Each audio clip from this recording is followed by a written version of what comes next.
नमस्ते भाभी, कैसे हो? नमस्ते, मैं ठीक हूँ। तुम कैसी हो? मैं भी अच्छी हूँ। भैया कहीं दिखाई नहीं दे रहे हैं, कहाँ गए हैं? अंदर रूम में है, बुला के लाती हूँ।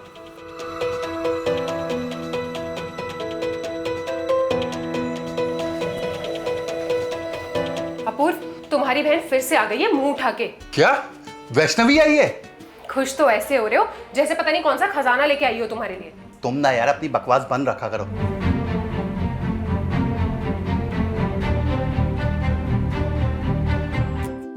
भैया, और बहन कैसी है? मैं एकदम बढ़िया हूँ, आप कैसे हो? मैं भी बढ़िया। अरे तू अगर आने वाली थी तो मेरे को एक बार बता देती ना, मैं तुझे लेने के लिए आ जाता। क्या करूँ भैया, प्लान ही अचानक बना और फिर इनको भी इसी साइड आना था तो मैं उनके साथ ही आ गई। अरे तो वो कहाँ पे है? उन्हें भी साथ लेकर आती ना, हम उनसे भी मिल लेते। उनका मन तो बहुत था आने का, लेकिन काम भी जरूरी था। वो कभी फुर्सत से आ जाएंगे। और घर पे सब ठीक है? तुझे कुछ चाहिए हो, कोई दिक्कत परेशानी, कोई भी चीज की नीड हो तो मेरे को बता। अच्छा, तो मुझे कुछ चाहिए होगा तभी मैं यहाँ पे आऊंगी क्या? मुझे कुछ नहीं चाहिए, मेरा मन था आपसे मिलने का तो बस मैं आ गई। अपूर्व, हाँ अंदर आना। हाँ आया, मैं आता हूँ।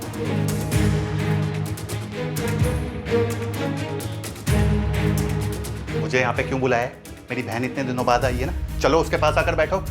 मैं क्यों बैठूं उसके पास? जब देखो वो यहाँ पे मुंह उठा के चली आती है। और इस बार तो मैंने देखा बड़ा सा बैग भी साथ में लेके आई है। पता नहीं यहाँ पे कितने दिनों तक रह के मेरा दिमाग खराब करेगी। ऐसा है ऐश्वर्या, ये घर ना हमें पापा ने बना कर दिया है, ये घर मेरा नहीं है। और जितना हक मेरा है ना इस घर पे, उतना ही हक उसका भी है।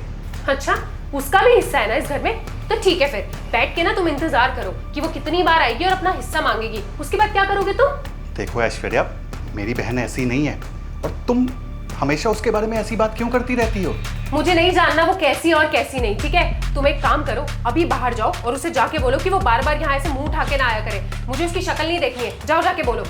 देखो पहले तो ना आराम से बात करो, और मुझे अच्छे से पता है कि मेरी बहन कैसी है कैसी नहीं है। और कल को अगर उसने हिस्सा मांग भी लिया ना तो मैं उसे हंसते हंसते सब कुछ दे दूंगा, समझी? अच्छा ठीक है, तो एक काम करो ना, फिर हमारी सारी जायदाद, सारा घर, गाड़ी, बंगला सब कुछ उठा के उसको दे दो ना। हम क्यों रह रहे हैं इस घर में? हम बाहर निकल जाते हैं। बहुत हो गया यार तुम्हारा, बस करो।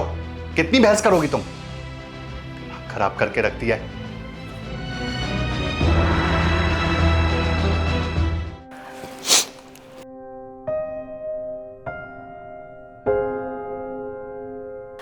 अच्छा भैया, मैं चलती हूँ फिर। अरे अभी तो आई है, आराम से बैठ, खाना वाना खा, थोड़ा टाइम स्पेंड कर, शाम तक चली जाइए आराम से। भैया, पेट तो मेरा भर गया है भाभी की बातों से।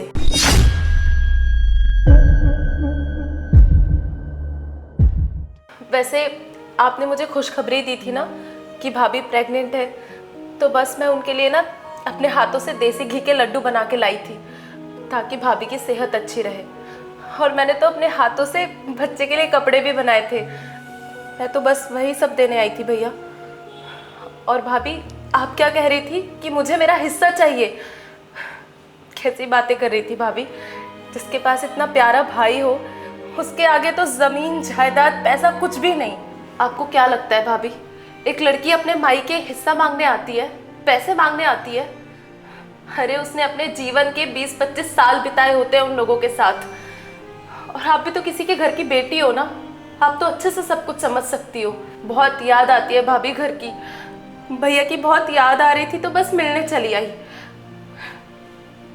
लेकिन छोड़ो, मैं भी क्या आपको अपने दुख सुना रही हूँ? आप कौन सा मेरे दुख समझने वाले हो? भैया, अब मैं जाती हूँ यहाँ से। मैंने भाभी के लिए कुछ लड्डू रख दिए हैं, आप टाइम टू टाइम भाभी को खिलाते रहिएगा, उनकी सेहत के लिए अच्छा होगा। और मैं कोशिश करूँगी कि मैं इस घर में लौट के कभी वापस ना आऊँ।